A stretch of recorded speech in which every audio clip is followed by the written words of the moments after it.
ब्रह्मानंदम परम सुखदम केवलम ज्ञानमूर्ति द्वंद्वातीतम गगन सदृशम तत्त्वमस्यादि लक्ष्यम एकम नित्यम विमलमचलम सर्वाधि साक्षीभूतम भावातीतम त्रिगुणरहितम सद्गुरुत्वम नमामि। नमस्कार दर्शक बंधु, आज कलिंग टीवी राशिफल कार्यक्रम को आपण मानक स्वागत। आज राशिफल कार्यक्रम आरंभ करने पूर्व प्रथम आम जाणीना कौन रही आज दिन पंचांग। आज हूँ डिसेम्बर मास 12 तारिख 2024 मसीहा बिछा 27 दिन मार्गशीर मास शुक्ल पक्ष द्वादशी तिथि गुरुवार जाऊँ व्यंजन द्वादशी एवं शेष माणवसा अश्विनी नक्षत्र मेष चंद्र। आज अमृत समय बा शुभ समय बा शुभ बेला प्रातः 6 घंटा 15 मिनिट ठारू 7 घंटा 53 मिनिट पर्यंत। आज राहु काल बारिष्ट काल बा अशुभ काल अपराह्न 2 घंटा 24 मिनिट ठारू 5 घंटा 6 मिनिट पर्यंत। आज हूँ तुला और कुंभ राशि घात बार एवं मेष राशि घात चंद्र। ये आज दिन पंचांग। एवं आसतु जाना आज दिन में जन्मग्रहण करता व्यक्ति मानकर व्यक्तित्व संपर्क में। आज हूँ डिसेम्बर मास 12 तारिख 2024 मसीहा जार मूलांक हूँ 5।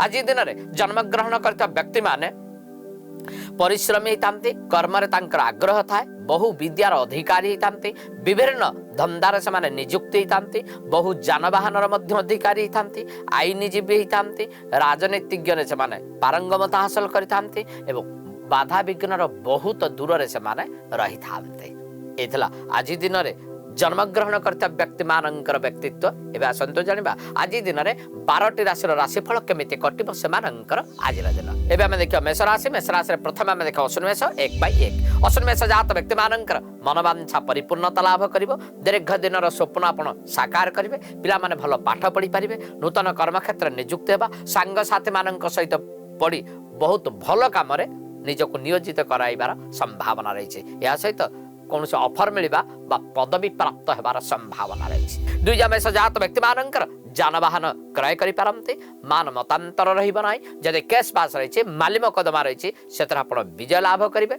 बंधु दर्शन होगा सहित कौन धार्मिक कार्य लिप्त रहा सहित तीर्थ यात्रा कर सुवर्ण सुजोग आपण को मिल पारे। कृतिका मेष जात व्यक्ति मानकर परिवार वर्ग में सुख शांति रहिबो, गुरुजन वर्ग में संतोषता प्राप्त हे।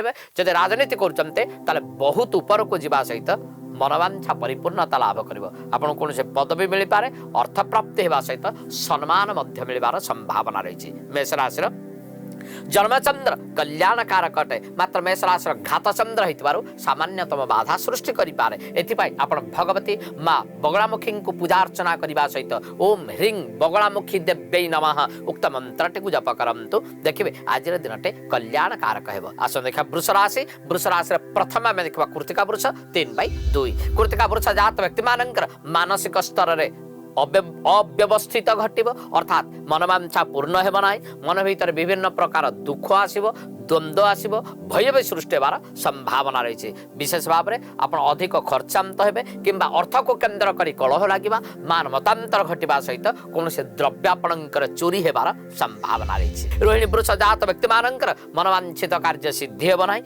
घर भितर बाहर परिवार वर्ग में असंतोषर वातावरण खेल, अधिक खर्चांत होगा, पिला माने पाठ पढ़ार बहिर्भूत होगा। यह सहित जदि कौन से कार्य को जाउचंते सेतरे मध्य बाधा विघ्न सृष्टि होबार यथेष्ट संभावना रही। मृगशिरा वृष जात व्यक्ति मानकर आपणकर कौन से कार्य को जाउचंते सेतरे विशेष भाव आपण दुर्बल मना हो पड़े, कार्य आप सक्सेस लाभ करबा ना, शत्रु प्रबल हेबे एवं आपणकर कर्मक्षेत्र में विशेष भाव में असुविधार सम्मुखीन हो पारती। व्यवसाय क्षेत्र में अधिक खर्चांत हेबे, आय ठारू व्ययर परिमाण अधिक हेबो एवं कहा ना कहा सहित आपणकर झगड़ा लागिबार संभावना रही। वृष राशि द्वादश चंद्र अशुभत्व प्रदान करिवो। एथिपई आपण भगवती माँ दुर्गांकर पूजा अर्चना करने सहित ओम ऐं ह्रीं क्लीं चामुंडाई बीचे उक्त मंत्रटी को जप करंतु। देखिए आज दिनटे कल्याणकारक हेब। आसो देखिए मिथुन राशि। मिथुन राशि प्रथम आम देखा मृगशिरा मिथुन 5/3। मृगशिरा मिथुन जात व्यक्ति मानकर कौन से कार्य को जाउचंते विजय लाभ करेंगे, सफलतार शीर्ष चढ़े। जदि आप कौन से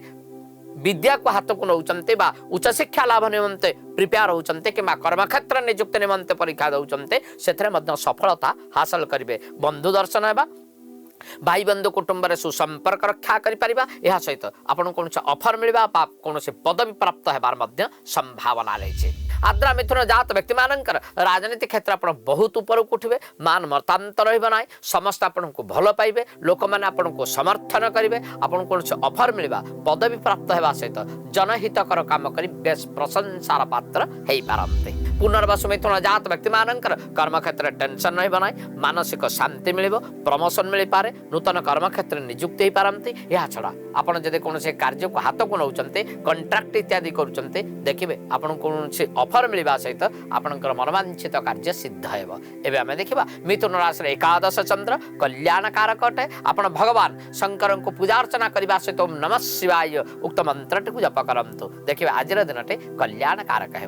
आस देखा कर्कट राशि प्रथम आम देखा पुनर्वसु कर्कट 7/4 पुनर्वसु कर्कट जात व्यक्ति मानकर कौन से कार्य को जाऊँचे द्वंद्व उत्पन्न हम मनोवांछित कार्य सिद्ध हम ना घर भितर कलह लगे मान मतांतर घटवा कौन से द्रव्य आपंकर हजिजार भय सृष्टि करिथा सहित सहित मानसिक अस्थिरता एवं मन भितर भय देखा संभावना रही। पुष्या कर्कट जात व्यक्ति मानकर व्यवसाय क्षेत्र आपण आशातीत लाभ पाइबे ना अधिक खर्चांत हो पारती कहीं दुर्बृत्त आपणकर कौन से द्रव्य चोरी कर नहीं पारे ठकी दे पारे बा आपण कौन से दलाल हाबुड़े पड़ जावार संभावना रही मिछ खच कही आपन को ठकी नहीं जाबार संभावना रही से प्रति आप सतर्कता अवलंबन करेंगे। अश्लेषा कर्कट जात व्यक्ति मानकर आजिका दिन में जब आप कौन से कार्य को बाहर से विपद आसी पारे मान मतांतर घटी पारे कौन से द्रव्य आपंकर झगड़ा लगी पारे यह सहित भाई बंधु कुटुंब में सुसंपर्क रहा ना कौन से अर्थ को केन्द्र करी किंबा जमीबाड़ी को केन्द्र करी कलह लगिबार संभावना रही। बाहर को जाऊँचे सतर्कता अवलंबन करंतु छोटकाटिया दुर्घटना घटी पारे। कर्कट राशि दशम चंद्र अशुभत्व प्रदान करिवो एथिपाई आपण भगवान राधा कृष्ण को पूजार्चना करने सहित गोपाल सहस्र नाम पाठ करंतु देखिए आज दिनटे कल्याणकारक है। आसन देखा सिंह राशि प्रथम आम देखा मघा सिंह 10/5 मघा सिंह जात व्यक्ति मानकर भाग्य परिवर्तन घटव दीर्घ दिन स्वप्न आपणकर साकार हो धार्मिक चिंताधारा आप निजक सामिल करें कौन से धर्म चर्चा करवा धार्मिक कार्य करवा जनहितकर काम करवा मेडिकल किंबा स्कूल इत्यादि कौन से ना कौन से पिला साहाय्य करने सहित आपन कौन से ऑफर मिलबार यथेष्ट संभावना रही। विशेष भाव में आज दिन आप शांति अतिवाहित करें। पूर्वा फाल्गुनी सिंह जात व्यक्ति मानकर जब आप लेखालेखी करुँचे नाच गीत करुँचे किंबा अभिनय करुँचे बहुत ऊपर को उठे मनस्थिति आपंकर बहुत मजबूत हो कौन से ऑफर मिल पारे सम्मानित हो पारते विदेश यात्रा करि पारते यह छड़ा आपंकर अर्थर अभाव रहा। उत्तरा फाल्गुनी सिंह जात व्यक्ति मानकर आजिका दिन में जब आप कौन से बाहर रही कौन से बिजनेस करुँचे अर्थर अभाव रहा मानसिक शांति आपको मिल साहाଯ୍यर हाथ कई बढ़ई पारे दरकार पड़े आप विशेष भाव में उपकृत होगा सहित आपण मनोवांछित कार्य सिद्ध हो पार जदि अर्थ पड़ रही डील करते किंबा आप कंट्राक्ट इत्यादि करुँचे देखिए लाभवान होबार संभावना रही। सिंह राशि नवम चंद्र कल्याणकारक अटे आप भगवान सीताराम को पूजार्चना करने सहित ओम राघवेन्द्राय नमः उक्त मंत्रटी को जप करंतु देखिए आज दिनटे कल्याणकारक है। आस देखा कन्या राशि प्रथम आम देखा उत्तरा फाल्गुनी कन्या 12/6 उत्तरा फाल्गुनी कन्या जात व्यक्ति मानकर मनोवांछित कार्य सिद्ध हो ना मन भीतर भय द्वंद्व सृष्टि होगा सहित शारीरिक असुस्थता रही विशेष भाव में नर्व जनित मुंड जनित जंत्रणा देखा आप बहुत खर्चांत होगा सहित दुख दुर्दिन शिकार होबार संभावना रही दरकार पड़े आप गाड़ी गुलज करें। हस्ता कन्या जात व्यक्ति मानकर मनोवांछित कार्य सिद्ध हो ना परिवार वर्ग असंतोष अर्थ को केन्द्र कर कलह लगी पारे गुरुजन वर्ग असंतोष रहा सहित पिला माने छोटकाटिया दुर्घटनार शिकार होबार संभावना रही या सहित आपंकर अर्थानी सहित मानसिक जंत्रणा पाइपर। चित्रा कन्या जात व्यक्ति मानकर शेयर मार्केट आप पैसा खटई देखिए बहुत असुविधा हे अर्थ आपन को रिटर्न आसब ना मानसिक शांति मिल ना लोक मैंने आपन को हैरान कर दे पारते शत्रु प्रबल होगा सहित आपण को विशेष भाव में से हैरान करदेवार यथेष्ट संभावना रही या सहित कौन से द्रव्य आपणकर चोरी हो पारे। कन्या राशि अष्टम चंद्र अशुभत्व प्रदान कर भगवान शंकर को पूजार्चना करने सहित महामृत्युंजय मंत्र को जप करंतु देखिए आज दिनटे कल्याणकारक है। समय जाई दर्शक बंधु आज राशिफल कार्यक्रम में गोटे छोट विरति पर मुझे वास्तु उपचार कहि आपण घर करूचंती नुआ घर करिचंती देखिबे आपण जल पाई बोरिंग करि पारंती कूओ करि पारंती विशेष भाव में कौन से ना कौन जगह जल ही जीवन पानी आनिले आपण घर चलई पारिबे बा घर करि पारिबे आपण जदि ठीक जगार उपयुक्त जगार कूओ बा बोरिंग बा नलकूप करना कि प्रकार असुविधार सम्मुखीन हे जानिबा छोट विरति पर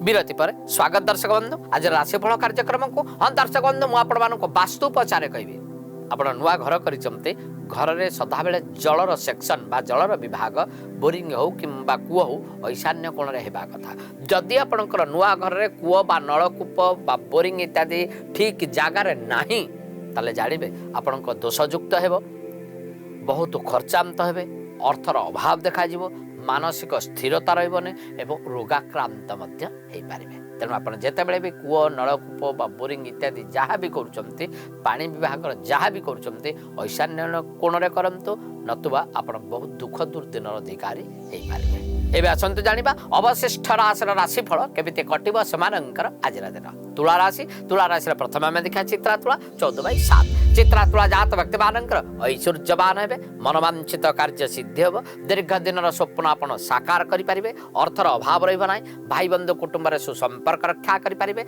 परिवार वर्ग रे उन्नति करि परिबे पिला माने उन्नति करिबा सहित पाठ पढ़ारे मन देवे एवं नूतन कर्मक्षेत्र मध्य नियुक्त हो पारते स्वाति तुला जात व्यक्ति मानकर कौन से कार्य को जाउचंते दिग्विजय लाभ करिवे मानसिक शांति आपन को मिलिबो नूतन कर्मक्षेत्र नियुक्त हो पारते प्रमोशन घटी पारे आपन को ऑफर मिल पारे पदवी प्राप्त हेबा सहित अर्थर अभाव आज दिन रे आपन पाइबे ना विशाखा तुला जात व्यक्ति मानकर जानवाहन क्रय करवा जमी बाड़ी क्रय करवा दीर्घ दिन पर आपन कौन से ऑफर मिल पारिबा एवं शांति रे दिन अतिवाहित करने सहित भाई बंधु कुटुंब सुसंपर्क रक्षा करिपारिबा बंधु दर्शन हेबा सहित आपन कौन से सम्मान मध्य मिलबार संभावना रही एवं आम देखा तुला राशि सप्तम चंद्र कल्याण कारक अटे मात्र तुला राशि घातबार होकर विशेष भाव में खराब फल प्रदान करें एथिपाई आपन भगवान लक्ष्मी नारायण को पूजा अर्चना करने सहित ओम महालक्ष्मी च विद्महे विष्णु पत्नी च धीमहि तन्मो लक्ष्मी प्रचोदयात् उक्त मंत्रटे जप करंतु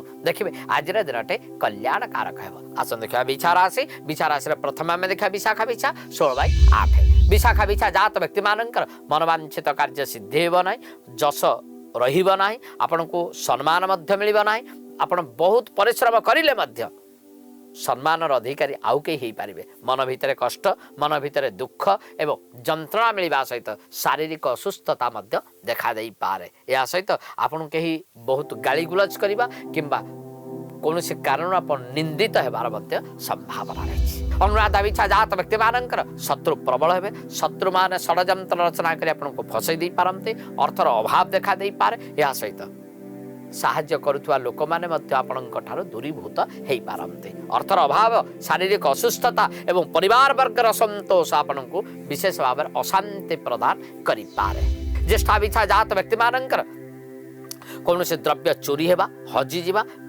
विशेष भाव में भयभीत हेबा अर्थ को केन्द्र कर कलह लगे भाई बंधु कुटुंब सांग साथी मान सहित विद्रोह भाव सृष्टि होबार संभावना रही या सहित निज लोक मैंने आपण दूरे जीवे बा परिवार वर्ग असंतोष लगी रही पार एवं आम देखा विचाराशर षष्ठ चंद्र अशुभत्व प्रदान कर भगवान शंकर को पूजा अर्चना करने सहित ओम भैरवाय नमः उक्त मंत्रटी को जप करंतु देखिए आज दिनटे कल्याण कारक है आसन देखा धनुराशि प्रथम आम देखा मूलाधनु 19/9 मूलाधनु जात व्यक्ति मानकर धन संतान वृद्धि हे पिला माने श्रृंखलित हे पाठ पढ़ारे मन देवे उच्च शिक्षा लाभ निमंते प्रिपेयर कर सक्सेस लाभ करें नूतन कर्मक्षेत्र नियुक्त होगा अर्थर अभाव रहिबो नाही एहा सहित बंधु दर्शन एवं पाठपढ़ा क्षेत्र से आगुआ है पूर्वाषाढ़ा धनु जात व्यक्ति मानकर नूतन कर्मक्षेत्र नियुक्त होगा एवं आपन कौन से ऑफर मिलवा पदवी प्राप्त होगा दीर्घ दिन स्वप्न साकार होगा आईन विद्या आपण पाखे अच्छे किंबा आपन कौन से जंत्रांश विद्यार अधिकारी अटंते देखिए बहुत ऊपर को जी आपन कौन से ऑफर मिल कर्मक्षेत्र आपण विशेष भाव में उपकृत होगा सहित कहार साहाय्य करवा कहार କାହାକୁ ସାହାଯ୍ୟ କରିବା କିମ୍ବା କାହାକୁ ଦୟା କରିବା ପରହିତ କାମରେ ନିଜକୁ ନିୟୋଜିତ କରାଇବାର ସମ୍ଭାବନା ରହିଛି। ଉତ୍ତରାଷାଢ଼ ଧନୁ ଜାତ ବ୍ୟକ୍ତିମାନଙ୍କର ରାଜନୀତି କ୍ଷେତ୍ର ଆପଣ ବହୁତ ଉପରକୁ ଯିବେ, ମନୋବାଞ୍ଛିତ କାର୍ଯ୍ୟ ସିଦ୍ଧି ହେବ, ନୂତନ କର୍ମକ୍ଷେତ୍ର ନିଯୁକ୍ତି ହେବେ। ଏହା ସହିତ ଆପଣଙ୍କୁ କୌଣସି ଅଫର ମିଳିବା କିମ୍ବା ସମ୍ମାନିତ ହେବା ସହିତ ଆପଣ ବହୁତ ଅର୍ଥ ରୋଜଗାର କରିପାରିବେ। ଏବେ ଆମେ ଦେଖିବା ଧନୁରାଶିର ପଞ୍ଚମ ଚନ୍ଦ୍ର କଲ୍ୟାଣକାରକ ଅଟେ। ଆପଣ ଭଗବାନ ଗଜାନନଙ୍କୁ ପୂଜାର୍ଚ୍ଚନା କରିବା ସହିତ ଓಂ ଗଂ ଗଣପତୟେ ନମଃ ଉକ୍ତ ମନ୍ତ୍ରଟିକୁ ଜପ କରନ୍ତୁ। ଦେଖିବେ ଆଜିର ଦିନଟି କଲ୍ୟାଣକାରକ ହେବ। ଆସନ୍ତୁ ଦେଖିବା ମକର ରାଶି। ମକର ରାଶିର ପ୍ରଥମ ଆମେ ଦେଖିବା ଉତ୍ତରାଷାଢ଼ ମକର 21/10। ଉତ୍ତରାଷାଢ଼ ମକର ଜାତ ବ୍ୟକ୍ତିମାନଙ୍କର ଯାନବାହନରେ ଛୋଟକାଟିଆ ଦୁର୍ଘଟଣା ଘଟିପାରେ, ଯନ୍ତ୍ରାଂଶ ଖରାପ ହୋଇପାରେ, କୌଣସି ଦ୍ରବ୍ୟ ଚୋରି ହୋଇପାରେ, ଶାରୀରିକ ଅସୁସ୍ଥତା ଦେଖାଯିବା ସହିତ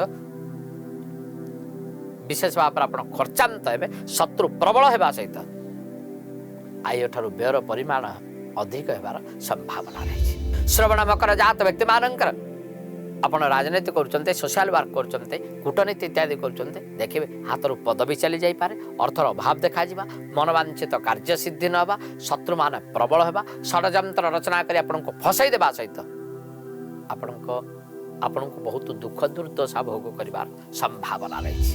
ଧନିଷ୍ଠା ମକର ଜାତ ବ୍ୟକ୍ତିମାନଙ୍କର ପରିବାର ବର୍ଗରେ ଅସନ୍ତୋଷ ରହିବ, କୌଣସି ଦ୍ରବ୍ୟ ଆପଣଙ୍କର ଚୋରି ହୋଇଯିବା, ଛୋଟକାଟିଆ ଦୁର୍ଘଟଣା ଘଟିବା, ପରିବାର ବର୍ଗରେ ଆପଣଙ୍କର ଝଗଡ଼ା ଲାଗିବା ସହିତ ଯଦି କୌଣସି କୁଟୀର ଶିଳ୍ପ ଇତ୍ୟାଦି କରିଛନ୍ତି ସେଥିରେ ମଧ୍ୟ ଲସ୍ ଦେଖାଯିବାର ଯଥେଷ୍ଟ ସମ୍ଭାବନା ରହିଛି। ମକର ରାଶିର ଚତୁର୍ଥ ଚନ୍ଦ୍ର ଅଶୁଭତ୍ୱ ପ୍ରଦାନ କରିବ। ଏଥିପାଇଁ ଆପଣ ଭଗବାନ ଗଜାନନଙ୍କୁ ପୂଜାର୍ଚ୍ଚନା କରିବା ସହିତ ଓಂ एकदन्ताय विद्महे वक्रतुण्डाय धीमहि तन्मदन्ते प्रचोदयात् उक्त मन्त्रଟିକୁ ଜପ କରନ୍ତୁ। ଦେଖିବା ଆଜିର ଦିନଟେ କଲ୍ୟାଣକାରକ ହେବ। ଏବେ ଆମେ ଦେଖିବା କୁମ୍ଭ ରାଶି। କୁମ୍ଭ ରାଶିର ପ୍ରଥମ ଆମେ ଦେଖିବା ଧନିଷ୍ଠା କୁମ୍ଭ 23/11। ଧନିଷ୍ଠା କୁମ୍ଭ ଜାତ ବ୍ୟକ୍ତିମାନଙ୍କର ଯାନବାହନ କ୍ରୟ କରିପାରନ୍ତି, ଜମିବାଡ଼ି କ୍ରୟ କରିବା, ଦୀର୍ଘ ଦିନର ସମ୍ପର୍କ ମଜବୁତ ହେବା, କୌଣସି କାର୍ଯ୍ୟକ୍ରମ ଆପଣଙ୍କର ପେଣ୍ଡିଂ ରହିଛି ସେଥିରେ ମଧ୍ୟ ଆପଣ ଜୟଯୁକ୍ତ ହୋଇପାରିବେ। ଏହା ସହିତ ବନ୍ଧୁ ଦର୍ଶନ ହେବା ଏବଂ ମନୋବାଞ୍ଛିତ କାର୍ଯ୍ୟ ସିଦ୍ଧି ହେବାର ସମ୍ଭାବନା ରହିଛି। ଶତବିଶା କୁମ୍ଭ ଜାତ ବ୍ୟକ୍ତିମାନଙ୍କର ଆପଣ ରାଜନୀତି କରୁଛନ୍ତି, ସୋସିଆଲ ୱାର୍କ କରୁଛନ୍ତି, କୂଟନୀତି ଇତ୍ୟାଦି କରୁଛନ୍ତି, ଟପ୍ ମୋଷ୍ଟ ଲେବୁଲକୁ ଯିବେ, ମନୋବାଞ୍ଛିତ କାର୍ଯ୍ୟ ସିଦ୍ଧି ହେବ, ଆପଣଙ୍କୁ ପଦବୀ ପ୍ରାପ୍ତ ହୋଇପାରେ, ଅଫର ପାଇପାରନ୍ତି ଏବଂ ଅର୍ଥ ପ୍ରାପ୍ତି ସହିତ ସମ୍ମାନିତ ହେବାର ମଧ୍ୟ ସମ୍ଭାବନା ରହିଛି। ପୂର୍ବ ଭାଦ୍ରବ କୁମ୍ଭ ଜାତ ବ୍ୟକ୍ତିମାନଙ୍କର ଆପଣ ସୋସିଆଲ ୱାର୍କ କରୁଛନ୍ତି କିମ୍ବା ଛୋଟକାଟିଆ କୁଟୀର ଶିଳ୍ପ ଇତ୍ୟାଦି କରିଛନ୍ତି, ଦେଖିବେ ବହୁତ ଉପକୃତ ହେବେ, ମନୋବାଞ୍ଛିତ କାର୍ଯ୍ୟ ସିଦ୍ଧି ହେବ, ଅଫର ଆପଣଙ୍କୁ ମିଳିପାରେ, ଦୀର୍ଘ ଦିନର ସ୍ୱପ୍ନ ଆପଣଙ୍କର ସାକାର ହେବା ସହିତ ଆପଣ କୌଣସି କାର୍ଯ୍ୟକୁ ଯାଉଛନ୍ତି ସେଥିରେ ମଧ୍ୟ ବିଜୟ ଲାଭ କରିବାର ଯଥେଷ୍ଟ ସମ୍ଭାବନା ରହିଛି। ଏବେ ଆମେ ଦେଖିବା କୁମ୍ଭ ରାଶିର ତୃତୀୟ ଚନ୍ଦ୍ର କଲ୍ୟାଣକାରକ ଅଟେ। ମାତ୍ର କୁମ୍ଭ ରାଶିର ଘାତବାର ହୋଇଥିବାରୁ ଆପଣଙ୍କୁ ବିଶେଷ ଭାବରେ ଖରାପ ଫଳ ପ୍ରଦାନ କରିପାରେ। ଏଥିପାଇଁ ଆପଣ ଭଗବାନ ଗଜାନନଙ୍କୁ ପୂଜାର୍ଚ୍ଚନା କରିବା ସହିତ ଓಂ ଗଣନାତ୍ୱଂ ଗଣପତି ହବାମୟ ପ୍ରିୟନାତ୍ୱଂ ପ୍ରିୟପତି ହବାମୟ ନିଧିନାତ୍ୱଂ ନିଧିପତି ହବାମୟ ବସୋ ମମ ଉକ୍ତ ମନ୍ତ୍ରଟିକୁ ଜପ କରନ୍ତୁ। ଦେଖିବେ ଆଜିର ଦିନଟେ କଲ୍ୟାଣକାରକ ହେବ। ଏବେ ଆମେ ଦେଖିବା ମୀନ ରାଶି। ମୀନ ରାଶିରେ ପ୍ରଥମେ ଆମେ ଦେଖିବା ପୂର୍ବ ଭାଦ୍ର ମୀନ 25/12। ପୂର୍ବ ଭାଦ୍ର ମୀନ ଜାତ ବ୍ୟକ୍ତିମାନଙ୍କର ମାନସିକ ସ୍ଥିରତା ରହିବ ନାହିଁ, ମନ ଭିତରେ ଦ୍ୱନ୍ଦ୍ୱ ରହିବା, ମନ ଭିତରେ କୌଣସି କାର୍ଯ୍ୟ ପ୍ରତି ଅବହେଳା ଆସିବା, ଶାରୀରିକ ଅସୁସ୍ଥତା ରହିବା ସହିତ ଗୁରୁଜନ ବର୍ଗରେ ମଧ୍ୟ ସୁସମ୍ପର୍କ ଆପଣ ରକ୍ଷା କରିପାରିବେ ନାହିଁ, ଅଧିକ ଖର୍ଚ୍ଚାନ୍ତ ହେବା ସହିତ ଛୋଟକାଟିଆ ଦୁର୍ଘଟଣା ମଧ୍ୟ ଘଟିପାରେ। ଉତ୍ତର ଭାଦ୍ର ମୀନ ଜାତ ବ୍ୟକ୍ତିମାନଙ୍କର ଆପଣ ବାହାରେ ରହୁଛନ୍ତି, ପ୍ରାଇଭେଟ ସେକ୍ଟରରେ କାମ କରୁଛନ୍ତି, ଦେଖିବେ ମାନସିକ ଅସ୍ଥିରତା ରହିବ, ଶାରୀରିକ ଅସୁସ୍ଥତା ରହିବ, ପରିବାର ବର୍ଗରେ ଖର୍ଚ୍ଚାନ୍ତ ହେବେ ଏବଂ ଆପଣଙ୍କର କୌଣସି କାର୍ଯ୍ୟ ପେଣ୍ଡିଂ ରହିଛି ତାହା ମଧ୍ୟ ନ ହେବାର ସମ୍ଭାବନା ରହିଛି। ରେବତୀ ମୀନ ଜାତ ବ୍ୟକ୍ତିମାନଙ୍କର କର୍ମକ୍ଷେତ୍ରରେ ଦ୍ୱନ୍ଦ୍ୱ ଉପୁଜିବ, ଭୟ ସୃଷ୍ଟି ହେବ, କେହି ଆପଣଙ୍କୁ ଠକିପାରେ, କେହି ଆପଣଙ୍କୁ ଲୁଟି ନେଇପାରେ, ବିଶେଷ ଭାବରେ କୌଣସି କାର୍ଯ୍ୟରେ ଆପଣ ଜୟଯୁକ୍ତ ଲାଭ କରିପାରିବେ ନାହିଁ। ଏବେ ଆମେ ଦେଖିବା ମୀନ ରାଶିର ଦ୍ୱିତୀୟ ଚନ୍ଦ୍ର ଅଶୁଭତ୍ୱ ପ୍ରଦାନ କରିବ। ଏଥିପାଇଁ ଆପଣ ଭଗବାନ ଗଜାନନଙ୍କୁ ପୂଜାର୍ଚ୍ଚନା କରିବା ସହିତ ଓಂ एकदन्ताय विद्महे वक्रतुण्डाय धीमहि तन्मदन्ते प्रचोदयात् उक्त मन्त्रଟିକୁ ଜପ କରନ୍ତୁ। ଦେଖିବେ ଆଜିର ଦିନଟି କଲ୍ୟାଣକାରକ ହେବ। ଏ ଥିଲା ଆଜି ଦିନରେ 12ଟି ରାଶିର ରାଶିଫଳ। ଏବେ ଆସନ୍ତୁ ଜାଣିବା ଯଦି ଆମ ଜନ୍ମ ଜାତକରେ ବା ଜନ୍ମ କୁଣ୍ଡଳୀରେ ଗୋଟେ ଯୋଗ ରହିଛି ତାହା ହେଉଛି ଖଳକାର୍ଯ୍ୟରତ ଯୋଗ। କେତେବେଳେ ସୃଷ୍ଟି ହୁଏ ଶାସ୍ତ୍ରକାର ମାନେ କୁହନ୍ତି, ଜ୍ୟୋତିଷାଚାର୍ଯ୍ୟ ମାନେ କୁହନ୍ତି, ଯଦି ବ୍ୟୟାଧିପତି ବ୍ୟୟ ସ୍ଥାନରେ ଥାଆନ୍ତି ଅର୍ଥାତ୍ ଆପଣଙ୍କ ଜାତକରେ 12 ଘରର ଅଧିପତି 12 ଘରେ ଥାଆନ୍ତି ତାହେଲେ ଏଇ ଯୋଗ ସୃଷ୍ଟି ହୋଇଥାଏ। ଏଇ ଯୋଗ ସୃଷ୍ଟି ହେଲେ ଯୋଗଜାତ ବ୍ୟକ୍ତିମାନେ କୃପଣ ହୋଇଥାନ୍ତି, परगृहवासी होता एवं खल कार्य सदाबले सामिल होता। एथिपाई आपण उपरोक्त ग्रह मानकर उपचार करंतु एवं भगवान शंकर पाखे शरणापन्न हुंतु। देखिए ये जनित समस्या आपणकर दूरीभूत हो पार। एबे समय जाई दर्शक बंधु आज राशिफल कार्यक्रम को यही विराम देवा। पुणी थे देखा आसंता काली ठीक यही समय यही राशिफल कार्यक्रम से पर्यंत विदाय दिंतु। जय जगन्नाथ।